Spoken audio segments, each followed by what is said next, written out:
Hey, hey, hey, bienvenidos una vez más a Perípatos, su podcast peripatético, escrito y producido por mi persona, Sebastián Cova, politólogo, grabando esto el viernes 2 de febrero de 2024 desde Caracas, Venezuela, mi ciudad natal.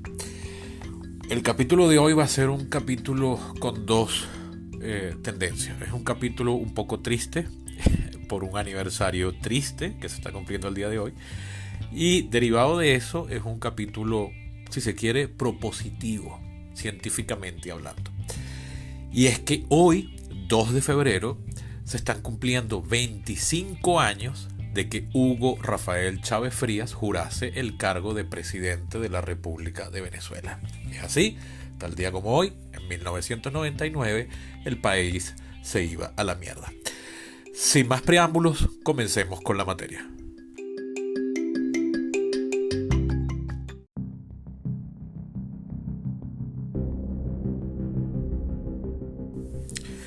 Como les decía en la introducción, hoy se están cumpliendo 25 años de que Venezuela diese un cambio radical. Yo nací en febrero de 1979, es decir que yo estaba a punto de cumplir 20 años de edad cuando Chávez juró el cargo.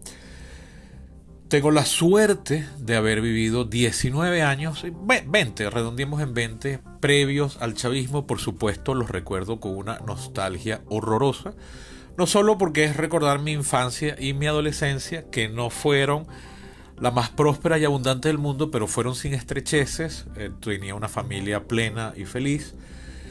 Tuve la suerte de contar con una buena educación, unos padres y unos familiares en general y amigos que me apreciaban y aprecian muchísimo. Entonces tuve una buena vida clase media en un país que ya no era tan próspero como había sido para ese momento, pero que al lado de lo que vendría después era un buen país.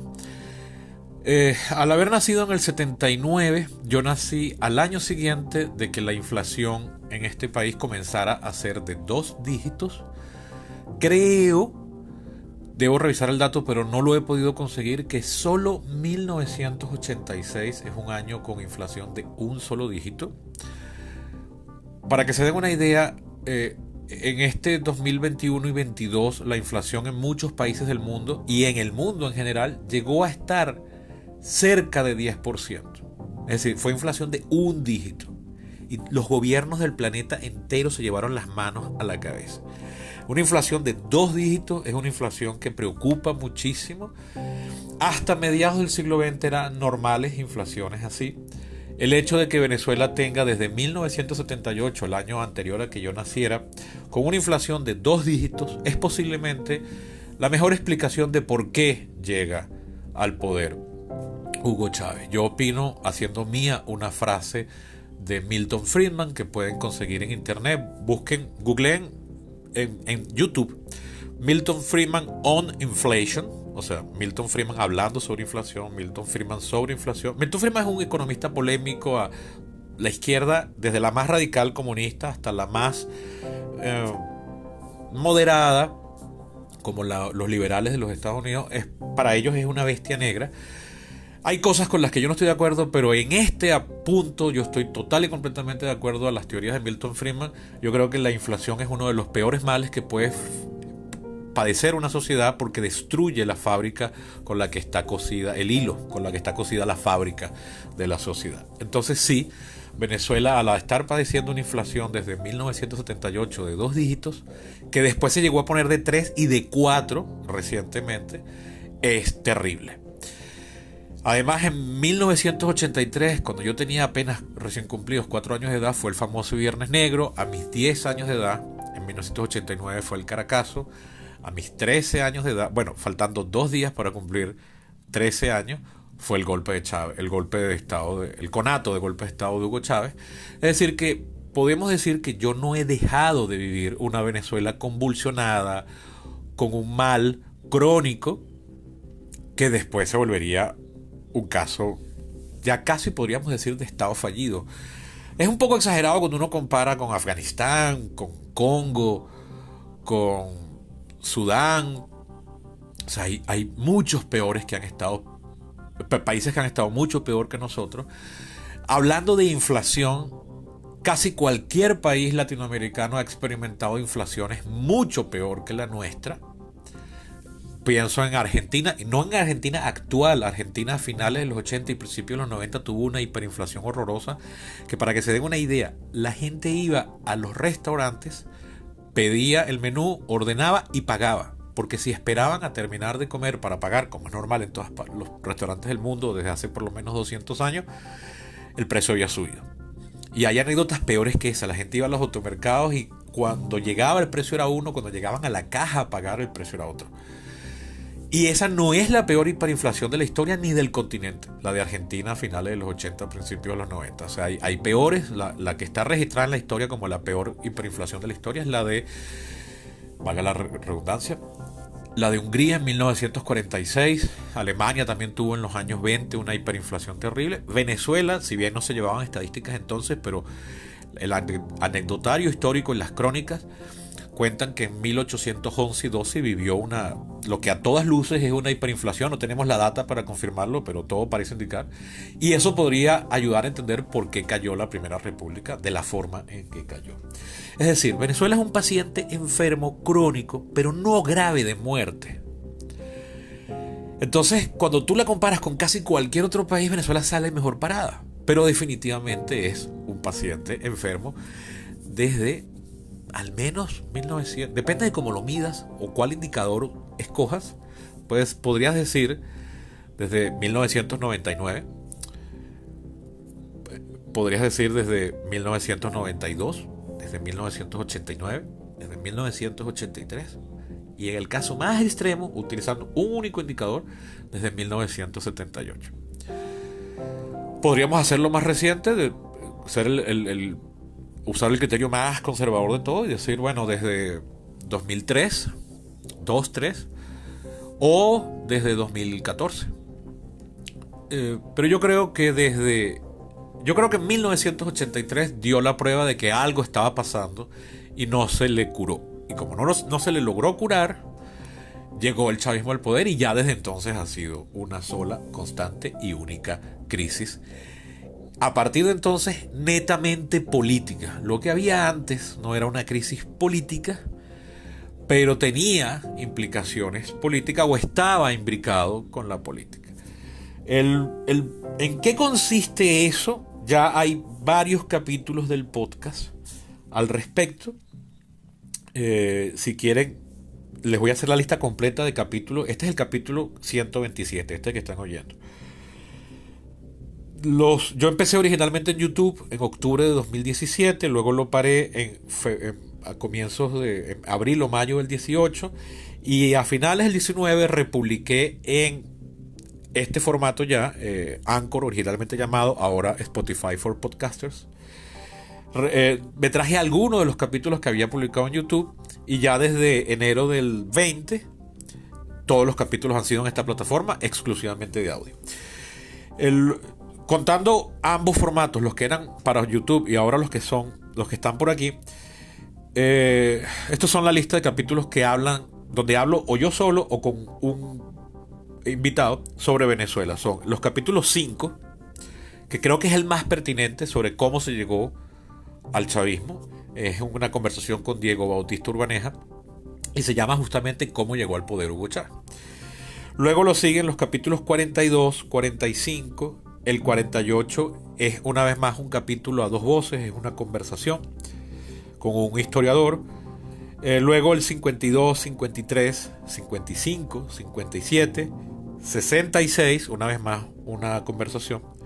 73, 77, 78, 79, 82, una vez más una conversación. 93, 94, 105, 113, 114, 115, 117, 120 y 121. Algunos no son directamente sobre la crisis política de Venezuela, pero la tocan o hablan del sistema político venezolano. Entonces, como se pueden dar cuenta, son bastantes capítulos los que le he dedicado a este podcast al problema venezolano de una o de otra forma, Serían 1, 2, 3, 4, 5, 6, 7, 8, 9, 10, 11, 12, 13, 14, 15, 16, 17, 18, 19, 20, 21, 22, 23. 23 capítulos de 127. Es un quinto de los capítulos del podcast. O sea, es suficiente y bastante. Y sin embargo, en ninguno de esos capítulos, salvo quizás menciones de pasada, no toco un tema que es el que quisiera proponer hoy que analicemos.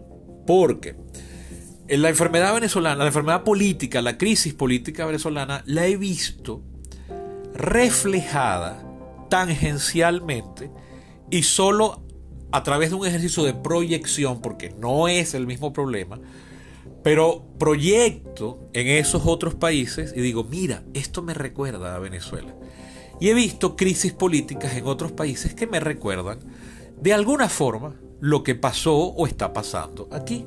Es el caso de Argentina, es el caso más o menos de Chile, Bolivia, Colombia. Argentina es el que más se le acerca. Brasil, y para mi sorpresa, visto nunca lo hubiese imaginado hace 10 años, Estados Unidos de América. En los Estados Unidos veo unas crisis que puedo comparar. Son casos muy diferentes, no es lo mismo que Venezuela, ni Trump, ni Milei, ni Bolsonaro, ni Petro, son Chávez, pero tienen crisis políticas que uno puede hacer comparaciones con Venezuela. Pero cuando hago esas comparaciones, no puedo dejar de notar, oye, mira, por ejemplo, para el momento en que estoy grabando este capítulo, la noticia que llegan de Argentina es que Javier Milei, a sus 2 meses de gobierno, está tratando de conseguir los votos en el Congreso para aprobar su gran ley ómnibus, que es un paquetazo de ley gigantesco que contiene una serie de reformas que incluye hasta la privatización de varias y muchas empresas del Estado. Al mismo tiempo, como ya he cubierto en los 2 o 3 capítulos anteriores, Donald Trump está en vías a convertirse en el candidato del Partido Republicano para postularse a la reelección. Hay un considerable porcentaje de posibilidades de que vuelva a ganar. Trump llegó al poder en 2017 con 2 grandes propuestas que básicamente eran construir un muro en la frontera con México para evitar la entrada de inmigrantes ilegales y, más trascendental y para mí más seria como política pública, eliminar el famoso Affordable Care Act, lo que comúnmente ha dado a llamar como Obamacare, término que le pusieron, por cierto, los enemigos de Obama, básicamente los partidarios del Partido Republicano, los opuestos a dicha reforma. Y él no pudo pasar ninguna de esas dos. El único, como yo les mencionaba en el capítulo anterior, el único gran éxito legislativo de Donald Trump es la reforma tributaria, a la que se entregó cuando no pudo lograr las 2 primeras reformas que eran su promesa de campaña, porque la reforma tributaria no era una de sus promesas de campaña, esa era la larga promesa de los republicanos desde Reagan, desde los años 80, cuando fue la otra gran reforma tributaria, también hecha por un republicano. Y luego otra que no es atribuible directamente a él, fue una sentencia de la Corte Suprema de Justicia, pero que pudo ser posible, que fue la famosa reversión de Roe versus Wade, la sentencia de la Corte Suprema de 1973, que en efecto permitía el aborto hasta la semana 35, creo, en todos los Estados Unidos de forma uniforme. Hasta ese momento el aborto solo era legal en algunos estados de la Unión, pero en otros había leyes que la prohibían. A partir del 73 hubo una sentencia de la Corte Suprema que lo que producía era que el aborto fuese legal en todo el país. A partir de los años 80, la derecha cristiana, como la llaman ellos, es decir, el grupo básicamente de los evangélicos, poco a poco fue minando al Partido Republicano. En un primer momento el Partido Republicano no era opuesto al aborto, si no, no hubiese sido posible dicha sentencia probablemente. Y eventualmente hacia finales de los años 80 el Partido Republicano adopta, a mediados, la oposición al aborto como una de sus plataformas centrales, pero a través de básicamente lo que se esperaba era una estrategia a largo plazo de poner jueces en la Corte Suprema que revirtiesen Roe versus Wade. Bueno, resulta que Donald Trump terminó nombrando a 3 jueces en la Corte Suprema. Está constituida por solo 9. Los 3 fueron entonces bastante conservadores. Y ya una vez Trump fuera del poder, el año antepasado, en 2022, hubo una decisión de la Corte Suprema que en efecto revertía Roe vs. Wade 49 años después. Entonces en los Estados Unidos ya el aborto no es legal a nivel federal, sigue siendo legal en algunos estados. Entonces digamos que ese sería la segundo gran triunfo de Trump, que realmente no es una propuesta de él. Pero en todo caso, lo que quiero comentar, y el aparente desvío fue porque es evidente como Trump, que no es un candidato ideológico, como puede serlo Milei, hasta cierto punto Jair Bolsonaro, y como definitivamente lo era Chávez, Donald Trump decididamente no lo es. No es parte de toda una plataforma político-ideológica, más bien él se montó en la ola de eso y la aprovechó y le concedió algo a la misma, pero él no era un firme creyente de esas ideas. Vimos cómo, bueno, no logró muchas de las cosas, y las que eran sus proposiciones centrales y más caras para él, no las pudo hacer pasar, no las pudo lograr que el Congreso las aprobase. Javier Milei ya ha tenido que diluir un poco su ley ómnibus, le ha quitado algunas reformas más polémicas para ver si se la hace más palatable al Congreso, pero todavía no logra conseguir los votos. Y así, luego ya de salido del poder, una serie de partidarios, en el caso brasileño, partidarios de Jair Bolsonaro, hicieron a los días un asalto al Capitolio, muy parecido a lo que sucedió en los Estados Unidos un año antes. De hecho, fue exactamente un año y 2 días después, y sin embargo ahí rápidamente, eso evidentemente fue posible, fue una cosa bastante espontánea de gente común, pero evidentemente hubo cierto grado de complicidad con las autoridades policiales de Brasilia, que al ver aquella turba que se dirigía al Capitolio no hicieron nada para detenerla, cosa que no hubiese sido difícil, porque a diferencia de la que asaltó el Capitolio de los Estados Unidos, esta no estaba armada y enfurecida, era una cosa un poco más sencilla hasta donde he podido ver. Y sin embargo el sistema político brasileño corrió a condenarlo, inhabilitaron a Jair Bolsonaro, a quienes acusan de haber sido beneficiario, cómplice, promotor de ese asalto al Capitolio. No ha habido mayores voces de defensa a favor de Jair Bolsonaro. Aparentemente, según estudios de opinión, su popularidad está ahorita alrededor del 7-8%. Y bueno, hubo varias propuestas de él. Él tampoco era un candidato tan ideológico, aunque tenía ciertas ideas macro, pero no llegó con mayor plataforma programática.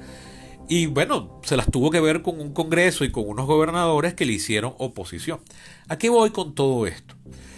Que cuando yo comparo Venezuela con cualquier otro país de la región, cuando la iba comparando en su momento o cuando la comparo ahora desde la perspectiva histórica, porque al haber pasado 25 años ya la llegada de Hugo Chávez al poder es un evento histórico que yo viví, fui testigo, pero que es un evento histórico, ya no es una anécdota periodística, ya se puede analizar con las herramientas de la historia.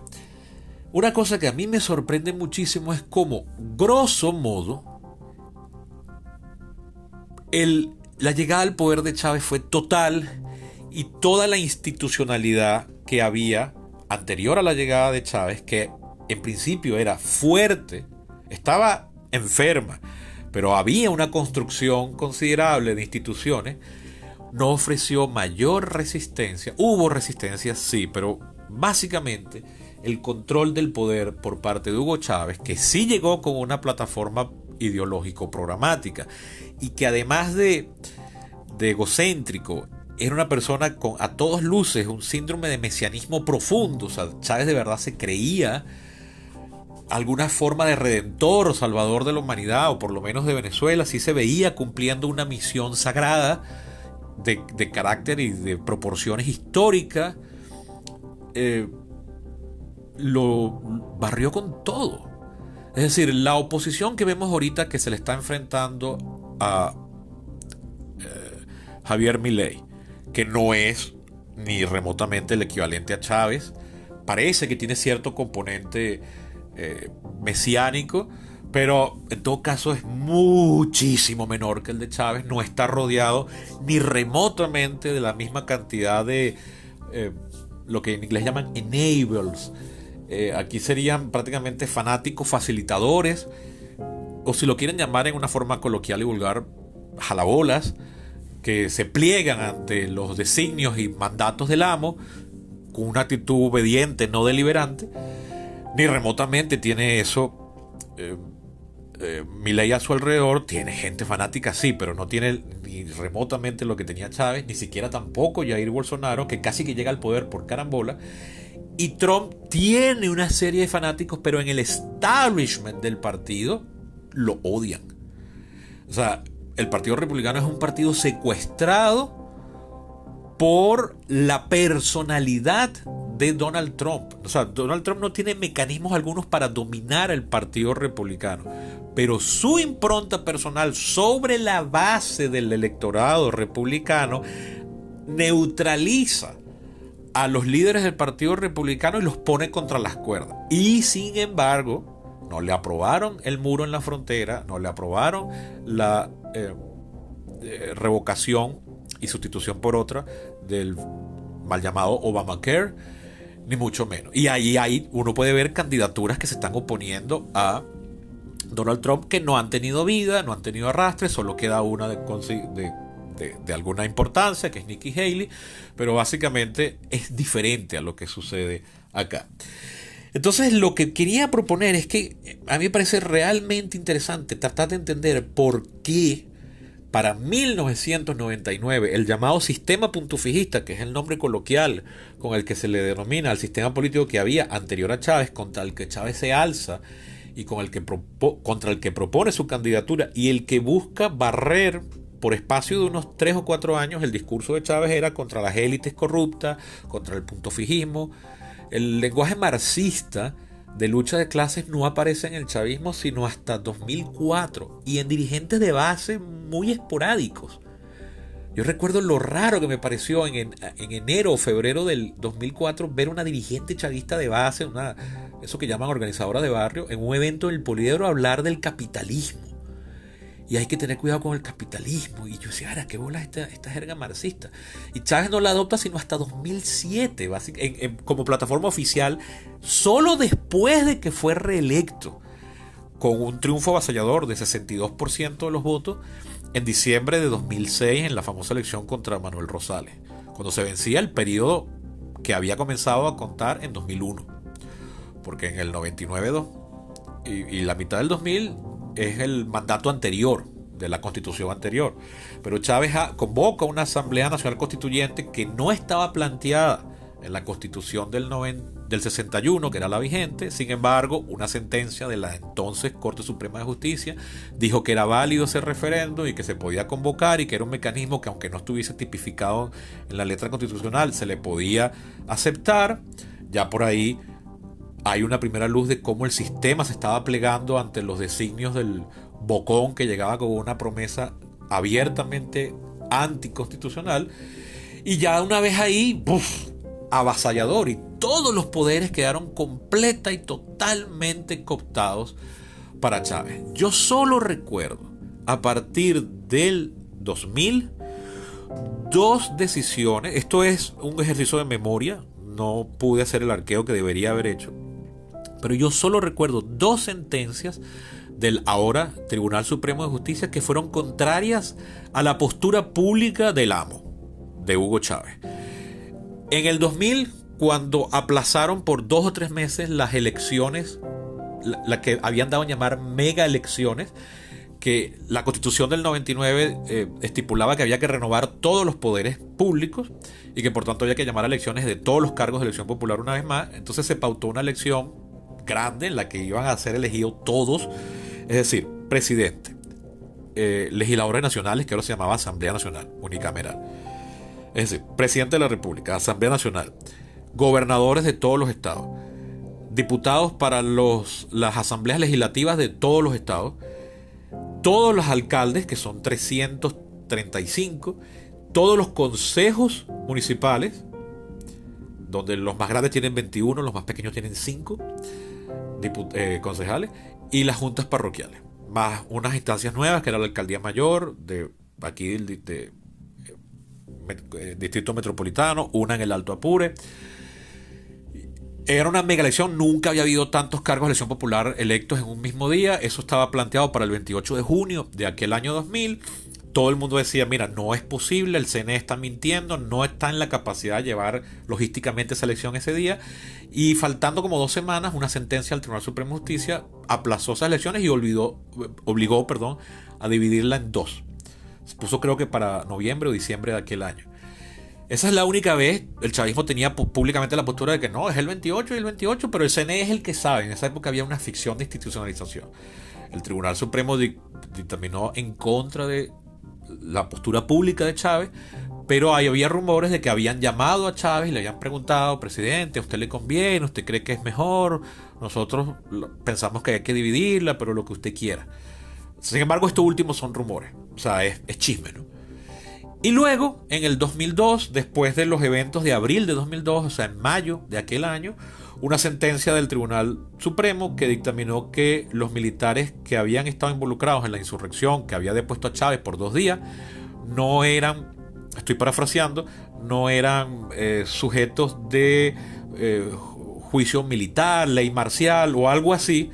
Chávez llamó a esa sentencia una plasta, que bolas, se preocupó.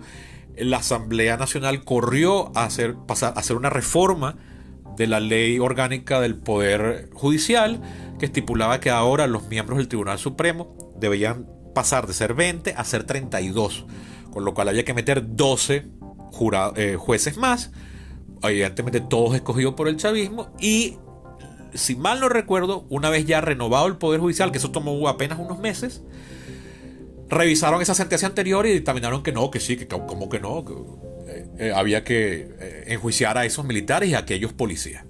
Es decir, fíjense, solamente 2 sentencias contrarias a Chávez. De resto, todo el Poder Judicial, todos los gobernadores, o sea, no ha habido poder institucional de origen constitucional que se le oponga al chavismo, y ya a partir de 2015, desde diciembre de 2015, el chavismo ha desconocido la voluntad popular, primero desconociendo la mayoría de la asamblea que la oposición obtuvo 2/3 en diciembre del 15, se inventaron una excusa para anular a 3 diputados electos por el estado Amazonas, con lo cual no reconocieron a la asamblea. Luego en octubre de aquel año 2016 mataron usando unos jueces penales, que no es su área de competencia, del estado Aragua, para desestimar las firmas recolectadas por la oposición para convocar un referéndum revocatorio para sacar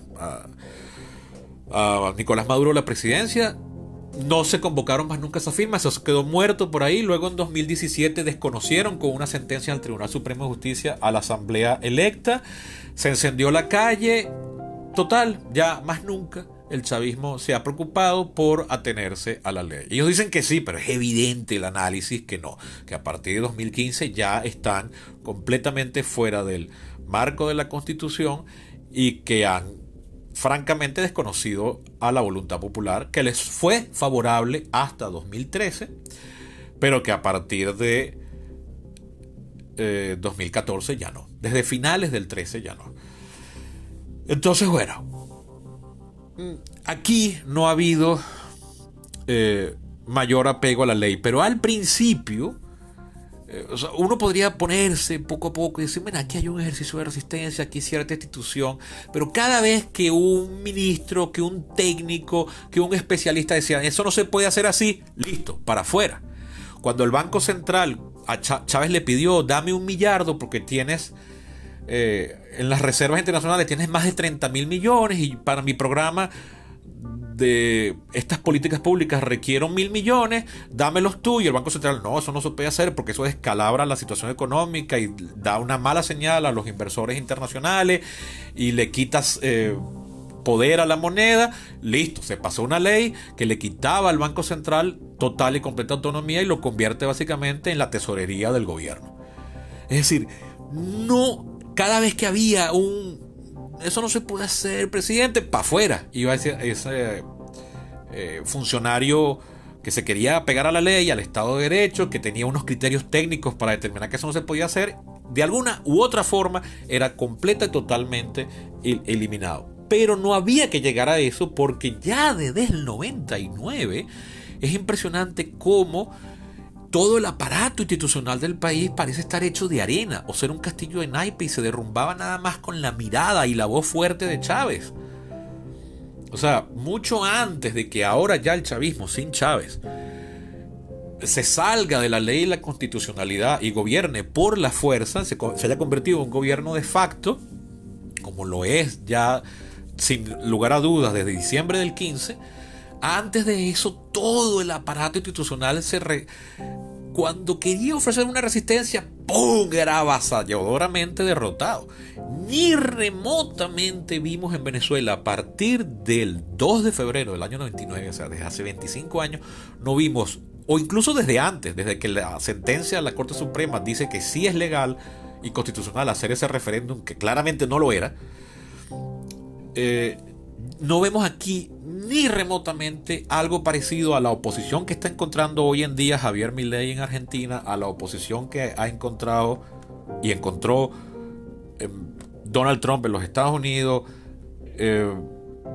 Jair Bolsonaro en Brasil, y en el otro bando que encontró que está encontrando Petro en Colombia, que está encontrando Boric en Chile, que van dos propuestas de reforma constitucional derrotadas y ya Boric dijo, bueno, ok, ya al cabo que quería, no hace falta, seguimos con la constitución de Pinochet del 80 y al carajo. O con lo que está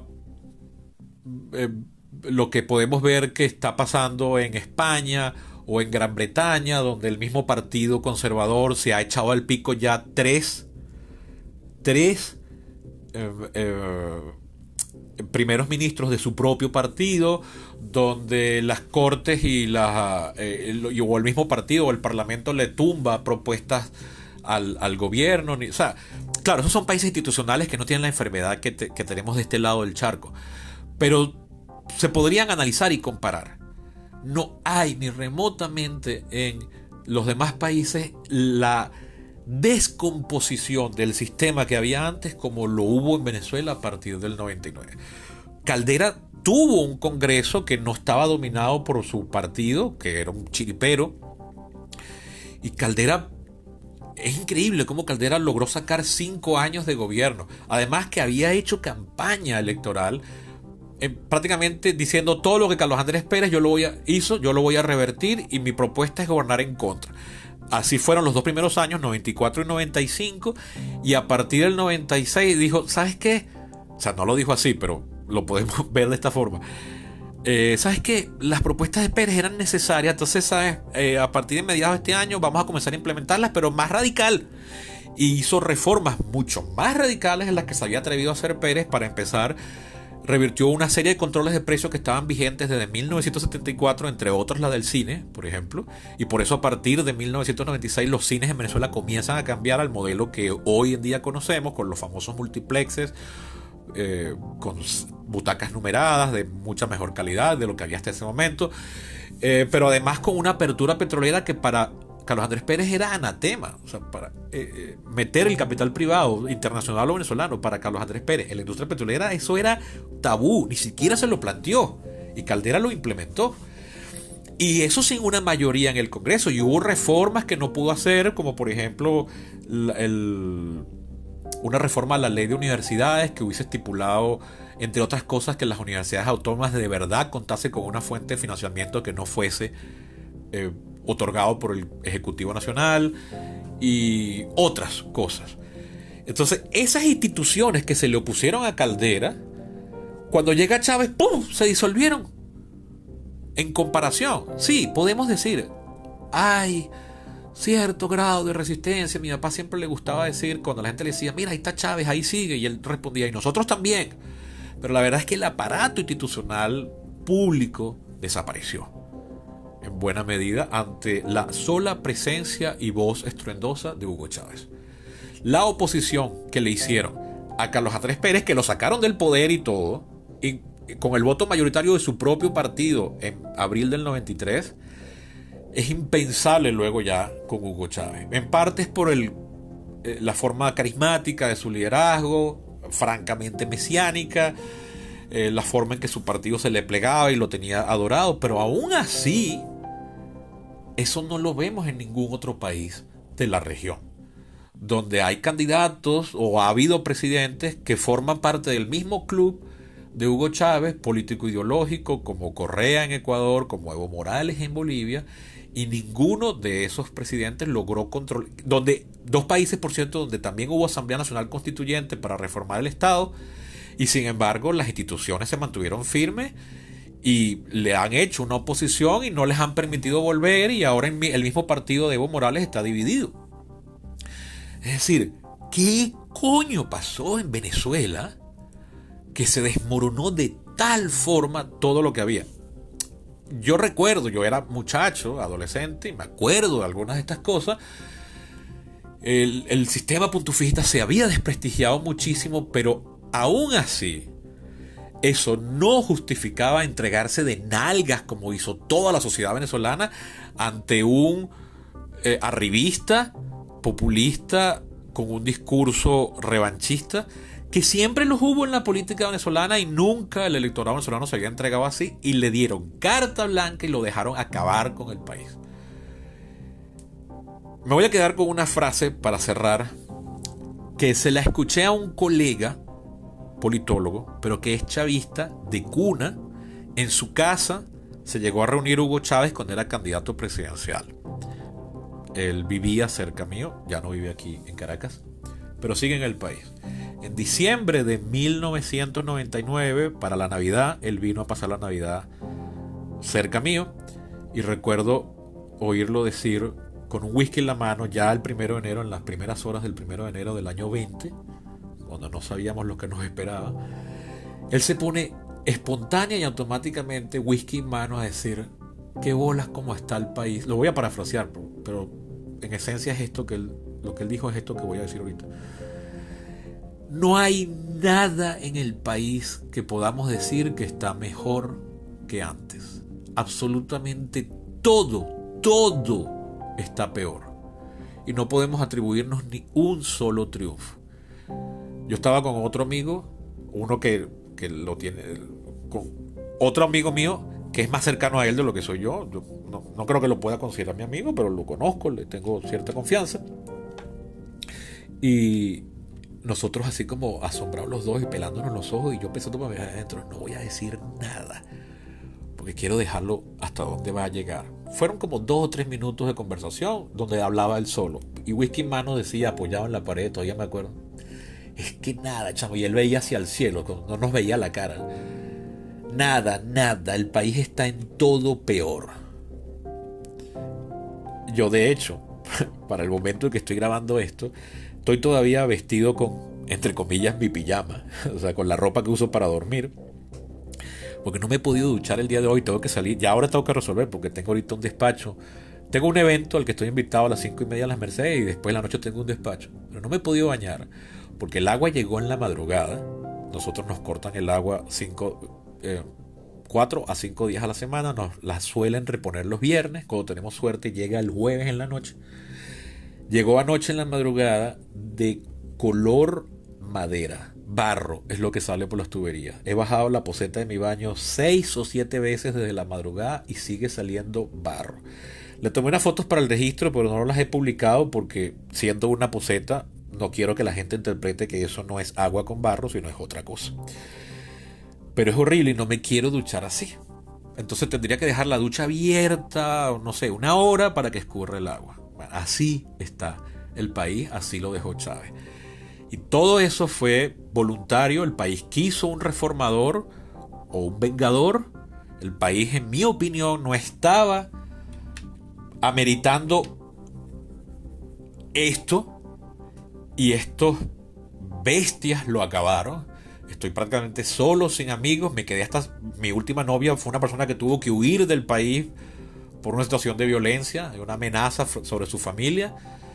Tengo a la inmensa mayoría de mis amigos afuera y huyeron de esta mierda que, sin embargo, fue decisión de los venezolanos poder poner en el poder. Yo ese error del 98 lo perdono, porque uno puede estar desesperado en un momento dado y entregarse a un loco. Pero más temprano que tarde mucha gente dijo, verga, la cagamos.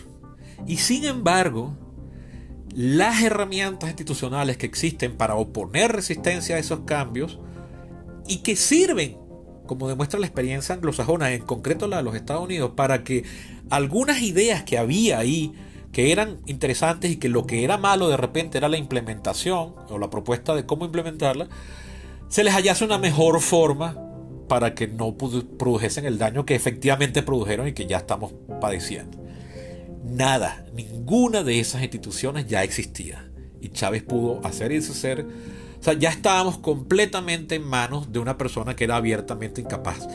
Posiblemente si Chávez hubiese sido un mejor administrador, una persona con mayor sentido común, de repente el resultado es que Venezuela hoy en día es como Bolivia, que Evo Morales lo que hizo fue destapar un capitalismo que había en el sector indígena y Bolivia tuvo años creciendo a 5%, incluso mucho después de que había pasado el boom de los commodities. O sea que quizás uno puede decir que la Bolivia de hoy en día es mucho mejor que la Bolivia a la que llegó Evo Morales al poder en 2006.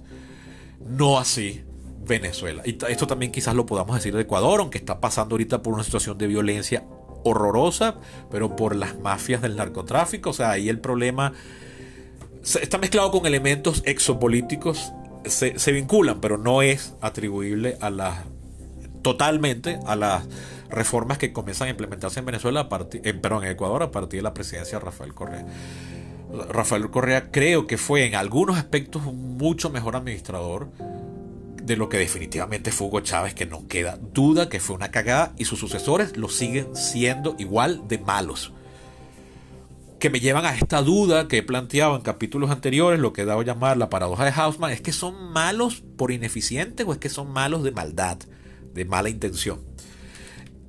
Lo cierto es que ya no había a partir del 99 herramienta alguna para corregir el rumbo, decirle al presidente y a su gente, mira, entendemos por qué lo estás queriendo promover, nosotros te dimos carta blanca, pero en realidad esto creemos que no debe. No, nada de eso existía ya. Y eso es interesante, y yo no tengo ni idea de cómo fue posible, y todavía no he leído mayores estudios que lo expliquen. Entonces, una propuesta a la que me hice referencia al inicio de esta sección es, bueno, proponer, si alguien sabe, que me diga, no, Sebastián, ¿cómo que no? Si aquí está tal y tal paper y tal libro, ok, bienvenido, hacemos un siguiente capítulo en respuesta ya. O si no existe nada publicado, pero alguien tiene sus propias ideas, háganlas llegar, por supuesto. Mis redes sociales, todos las tienen, y si no, se las doy ahora en el cierre y despedida. Y bueno, si creen que les parece interesante, bueno, sería bueno plantear esto como un trabajo de estudio. Eso sí, pago. Ese sí sería pago. Yo más nunca hago un trabajo gratis por el solo placer de contribuir. Y esto habría que hacerlo un equipo multidisciplinario. Pero me encantaría formar parte de él y buscar integrarlo. Entonces, bueno, si alguien sabe cómo conseguir fondos para un estudio de esta naturaleza, pues también háganoslo saber, porque yo creo que sería interesante.